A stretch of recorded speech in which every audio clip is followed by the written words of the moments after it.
अस्सलाम वालेकुम U all. उम्मीद है तव्हां सभु ठीकु हूंदा। Welcome to my YouTube channel Sindhi with G H Lakho. अॼु असां जंहिं मौज़ूअ ते ही वीडियो ठाहे रहिया आहियूं उहो 100 मोस्ट इम्पोर्टेंट क्वेश्चन्स जेके पास पेपर्स में स्क्रीनिंग में अची चुका आहिनि उन ते असां डिटेल में डिस्कस कंदासीं, उन सवालनि ते डिस्कस कंदासीं। हाणे फर्दर विदाउट एनी डिले ऐं शुरू कयूं था पंहिंजे हिन वीडियो खे ऐं कोशिशि कयूं था त 100 MCQs जेके मोस्ट रिपीटेड क्वेश्चन्स आहिनि सिंधोलॉजी जे हवाले सां पास पेपर्स में पुछियल आहिनि उन जे हवाले सां असां डिस्कस कंदासीं। सभ खां पहिरीं सवाल आहे त Faiz Mahal was built by Mir Sohrab Khan Talpur. ही सोराब खान टालपुर खैरपुर मीरस में ठारायो, डिस्ट्रिक्ट खैरपुर में हींअर मौजूदु आहे। Author of the book the making of modern Sindh Hamida Khuhro sahib जेकी आहे उन जो किताब लिखियो आहे। ॿ भेरा लास्ट स्क्रीनिंग में ही सवाल अची चुको आहे। The Chachnama is originally written by in Arabic. ख़ासि तौर ते मुख़्तलिफ़ किताबनि में ईअं शयूं ईंदियूं आहिनि त भई सिंधीअ में लिखियल आहे, पर सिंधीअ में न आहे लिखियल, अरबीअ में लिखियल आहे। उन खां पोइ उनखे फारसी में तर्जुमो कयो, फारसी खां पोइ वरी उनखे सिंधीअ में तर्जुमो कयो। First wind power energy project installed in Jhimpir industries which largest production in Sindh cement. हाणे सीमेंट फैक्ट्री सभ खां वधीक आहिनि सिंध में। The new king of the world is written by Fatima Bhutto. हिन जो हिकिड़ो ॿियो बि किताब जेको फेमस आहे the songs of sword and blood, उहो बि हिकिड़ो मशहूरु किताबु आहे जंहिंमें पूरी भुट्टो डायनेस्टी जे हवाले सां हुन डिस्कस कयो आहे। National park with Sindh Balochistan border, Kirthar national park जेको आहे उहो सिंध ऐं बलोचिस्तान बॉर्डर ते मौजूदु आहे। Foundation stone of Pakistan steels mills जेको आहे लेड बाय ज़ुल्फ़कार अली भुट्टो साहब जेको आहे सो हुनजी पीढ़ जो पथर रखियो हुयो। गडाणी beach is located in Balochistan. हाणे असां वटि आमतौर ते इहो ग़लति कंसेप्शन आहे त बाबा इहो सिंध में आहे, सिंध में कोन्हे बल्कि बलोचिस्तान में आहे। Area wise rank of Sindh in Pakistan, third rank आहे पाकिस्तान जी area wise Pakistan. The oldest barrage of Pakistan Sukkur barrage. ठीकु आहे, इहो सवाल 2 खां 3 भेरा अॻु में बि अची चुको आहे, वरी बि अची सघे थो। लॉन्गेस्ट कैनाल ऑफ पाकिस्तान नारा कैनाल, जेको सखर बैराज मां निकिरे थो नारा कैनाल, जेको हुनजी लेफ्ट बैंक मां निकिरंदो आहे। इहो तव्हां ज़रूरु यादि करियो त लेफ्ट वारी साइड खां नारा कैनाल निकिरंदो आहे। Pakistani women listed in BBC 100 inspiring women of the world list 2018 में कृष्णा कुमारी जेकी सेनेटर थी हुई उनजो नालो हुन में शामिल आहे। द ग्रेव ऑफ मियां यारमूद कलोड़ो ख़ुदाबाद दादूअ में हुनजी तुर्बत आहे ऐं हुनजे हुकम ख़बर आहे। ऐं मियां यार मोहम्मद कलोड़ो जेको आहे उनजे हवाले सां हिकिड़ी ॿी शइ बि मशहूरु आहे, उहा इहा आहे त मियां यार मोहम्मद कलोड़ो जेको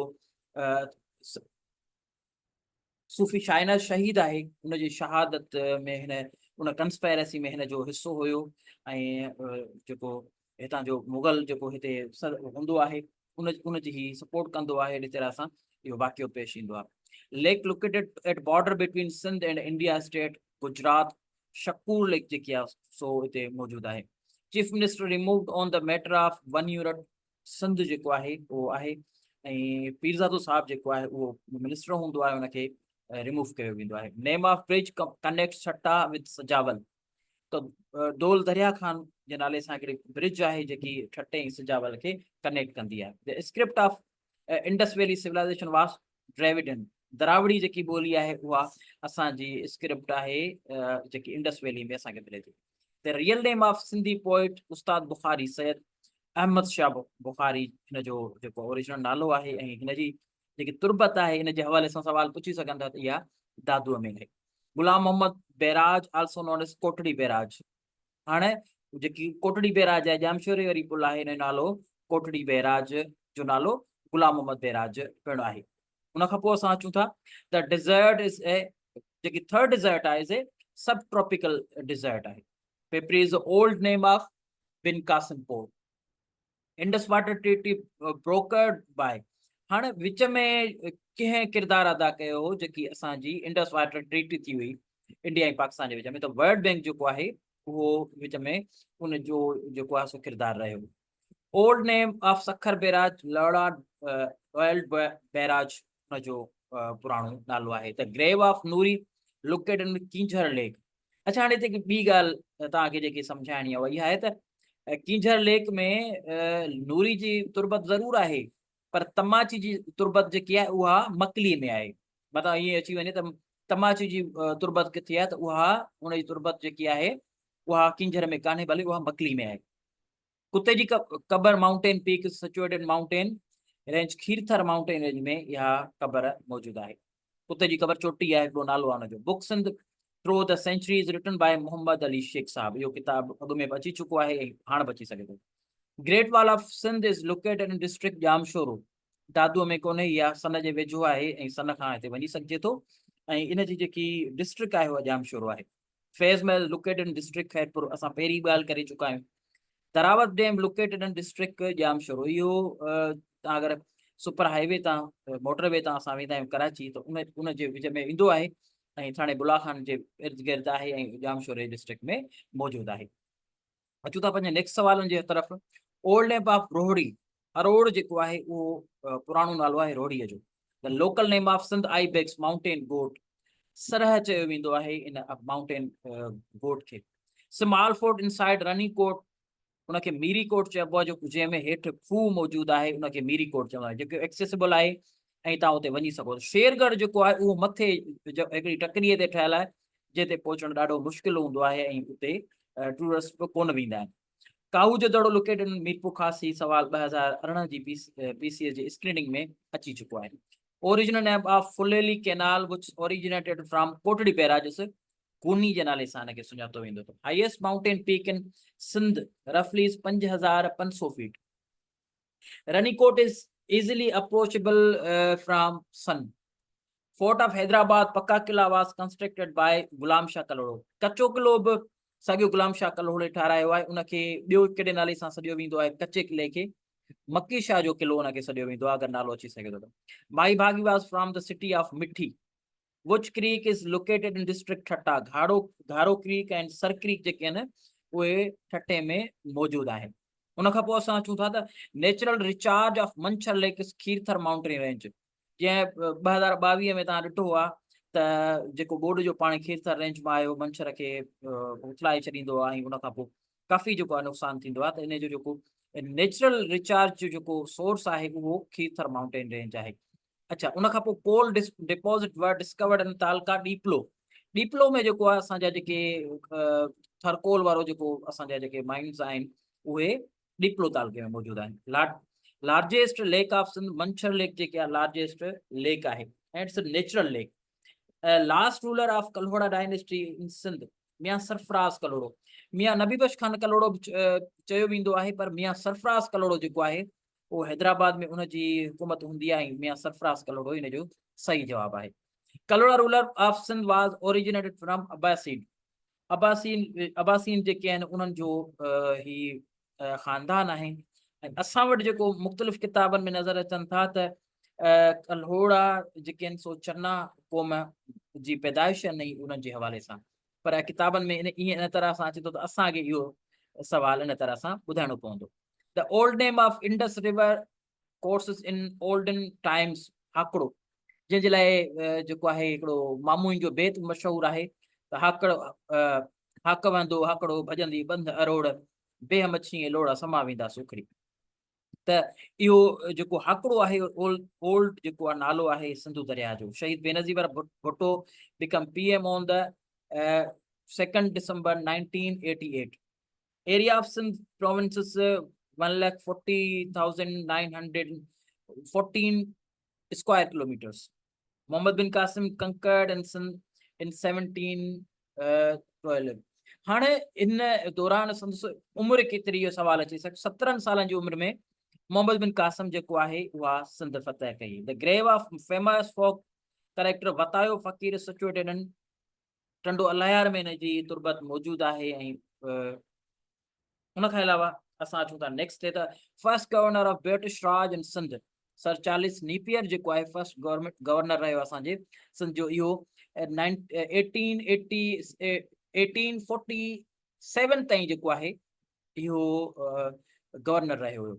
Shah Jo Risalo was published by Ernest from Leipzig जेको शहर आहे जर्मनीअ जो, उतां इहा असांजो जेको शाह जो रिसालो पहिरियों आहे उहो पब्लिश करायो वियो। Mast Tawakkali as a famous poet of Balochi, इहो नालो अची सघे थो, पुछियो वियो आहे पास में, तंहिं करे इहो सवाल आहे सिंध सां मुसलिक, तंहिं करे असां हिनखे एड करे छॾियो आहे हिते। The vast plain land between western bank of Manchar and Khirthar mountain range is called Kohistan. ठीक है बाबा. In 1847 Sindh was divided in collectors. केतिरा collectors हुआ माना divisions केतिरियूं divisions में विरायूं हुयूं. हाणे किथे सवाल जवाब अचे थो 3 divisions हुयूं, किथे जवाब अचे थो त 5 divisions हुयूं, पर 3 divisions सही जवाब आहे. Sindh become separate province in 1936. यानी कि जेको इंडियन कॉन्स्टिट्यूशन हुयो 1935 उन जे तहत हिनखे बॉम्बे प्रेसिडेंसी खां अलॻि कयो वियो हुयो ऐं 1936 में जेको आहे अलॻि थियो हुयो. रेशमी रुमाल movement started in Sindh by Ubaidullah Sindhi. हाणे उबैदुल्ला सिंधी जेको आहे उहो बेसिकली बुनियादी तौर ते हिकु सिख हुयो. उनजो नालो छा हुयो उहो तव्हां मूंखे कमेंट में ॿुधाईंदो. The lower Indus plain lies between Mithankot and Arabian Sea. हाणे इहो जेको आहे लोअर इंडस प्लेन जेको आहे उहो between Mithankot and Arabian sea जे विच में. Sindhology is study of Sindh. Mirani dam is located in Balochistan. उन खां पोइ असां अचूं था longest river of Pakistan Indus river जेकी आहे लॉन्गेस्ट रिवर आहे. Mirani dam is situated on the river Dasht river. इहो सवाल पुछो वियो आहे त मीरानी डैम जेको आहे कहिड़ी रिवर ते ठहियल आहे. The local name of mountain ibex इन सिंध. सर इहो वरी डिस्कस कयो असां, वरी रिपीट थी आयो आहे. द रियल नेम ऑफ हज़रत Sachal Sarmast is Abdul Wahab. Persian was the official language in the period of. हाणे इहो सवाल 2018 में अची चुको आहे, पर इन अगरि हिनखे ॾिठो वञे त अरगूननि जे दौर में, तुरखाननि जे दौर में, मुगल दौर में, कलोड़ा दौर में, टालपुर दौर में, सभिनी दौरनि में असांखे जेकी ऑफिशियल लैंग्वेज आहे उहा असांखे फारसी नज़र अचे थी. हू build the shrine of Shah Abdul Latif Bhittai रहमतुल्लाह अलैह. गुलाम शाह कलोड़ो जेको आहे उनजो हिकिड़ो ठाराईंदो आहे मुक़बरो ऐं ईदन राज़ो जेको आहे उहो उनजो ठाहींदड़ हूंदो आहे. Shahjahan mask located in Thatta. Dessert इन खैरपुर डिस्ट्रिक्ट उहा नारा डिज़र्ट जेको आहे उहो खैरपुर डिस्ट्रिक्ट में आहे. Sindh Sagar is between Indus and Jhelum. Pakistan biggest oil field in district Badin. Badin में जेको आहे सभ खां वॾी ऑयल फील्ड जेकी आहे असांजे सिंध जी उहा मौजूदु आहे. अचूं था नेक्स्ट स्लाइड ते. How many parts Sindh naturally divided. 5 हिसनि में सिंध विरहायल आहे, जंहिंखे पाण जेको सर आहे सरो यानी कि मथां एरिया, उन खां पोइ विचोलो, उन खां पोइ लाड़, थर ऐं जाबलो इलाइक़ो. इहे 5 जेके आहिनि कुदरती हिसा आहिनि जेके विरहायल आहिनि. Sindhi culture day celebrated on the first Sunday of December. ठीकु आहे. हाणे इहो इन जो पहिरीं ओरिजिनेट ॾिसूं था त इहो शुरू कॾहिं खां थियो, छो शुरू थियो हुयो.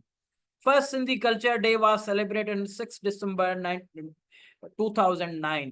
जॾहिं जॾहिं आसिफ ज़रदारी साहब प्रेसिडेंट थियो हुयो उन दौरान मुख़्तलिफ़ माण्हुनि उन ते तनक़ीद कई त तव्हां टोपी पायो था ऐं टोपी डामो था कयो. त उन खां पोइ सिंधी क़ौम इहो डिसाइड कयो ऐं जेको अली काज़ी साहब आहे उन इहो इन शइ खे इनिशिएट कयो ऐं पोइ अॼु ताईं पोइ असां हर डिसंबर जे पहिरें संडे ते असां इहो कल्चरल डे मल्हाईंदा आहियूं.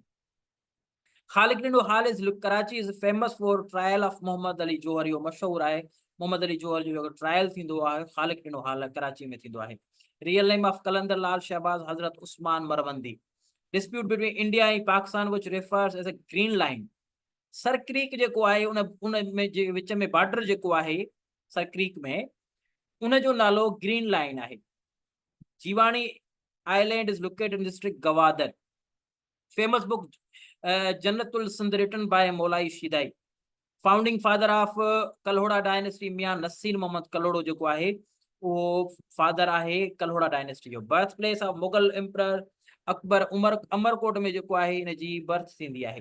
उन खां पोइ golden age of Sindhi literature या इनखे चवंदा आहियूं सिंधी अदब जो सोनहरी दौर या अहद ज़रीन. त कल्होड़ा पीरियड जेको आहे उहो सिंधी अदब जो सोनहरी दौर आहे.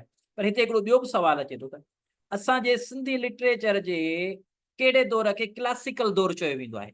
त सुमरा दौर खे सिंधी अदब जो क्लासिकल दौर चयो वेंदो आहे. Astola island is biggest island of Pakistan situated in Balochistan. होश मोहम्मद शीदी वाज मैट्रेड इन बैटल ऑफ दुब्बो. दुबे वारी जंग में होश मोहम्मद शीदी शहीद थियो हुयो. सर शाहनवाज भुट्टो टुक एक्टिव पार्ट इन खिलाफत movement. Indus Valley civilization flourished during period of 3300 BC to 1300 BC. तब laid motion in Sindh assembly in favor of Pakistan. हाणे के माण्हू जेको आहे इहो मोशन टेबल्ड कयो GM सैयद जेको आहे पाकिस्तान जी फेवर में इहो जेको मोशन आहे त पाकिस्तान ठाहिणु घुरिजे उहो GM सैयद टेबल कयो. Governor of Sindh hold the office twice. Doctor Ishrat Ibad आहे जंहिं ॿ भेरा गवर्नर जी जेकी ऑफिस आहे उन ते जेको आहे सर्व कयो आहे. मोस्टली 11 साल खनि जेको आहे डॉक्टर इशरल इबाद सिंध जो गवर्नर रहियो आहे. The title of man of Mohenjodaro use for Sobho Gianchandani. इनखे कंहिं चयो हुयो सोबो ज्ञान चंदाणीअ खे द मैन ऑफ मोहनजोदड़ो कंहिं चयो? रविंद्रनाथ टैगोर जेको आहे इनखे इहो टाइटल ॾिनो हुयो.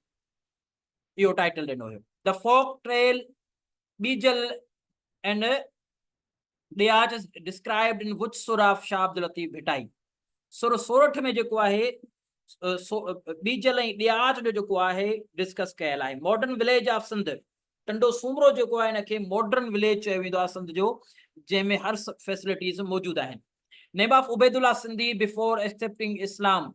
बूटा सिंह उपल जेको आहे हिन जो ओरिजिनल नालो उबैदुल्ला सिंधीअ जो. How many canals are taken off from Sukkur barrage. 7 canal जेके आहिनि उहे सखर बैराज मां निकिरनि था. Party win the maximum seats in Sindh in election 1937. Sindh United Party जेको आहे सभ खां वधीक सीट्स खटंदियूं आहिनि. Sindh Madrasatul Islam was founded in Karachi by Sir Hassan Ali Afandi. इहो कॾहिं जेको आहे सो फाउंड कंदो आहे इहो तव्हां मूंखे कमेंट में ॿुधाईंदो. Kirthar mountain locally called white mountain. इहो सवाल रिसेंटली कंहिं कमीशन में पुछल आहे. National poet of Sindh Khalifo Nabi Bakhsh Qasim. इहो छा कंदो आहे?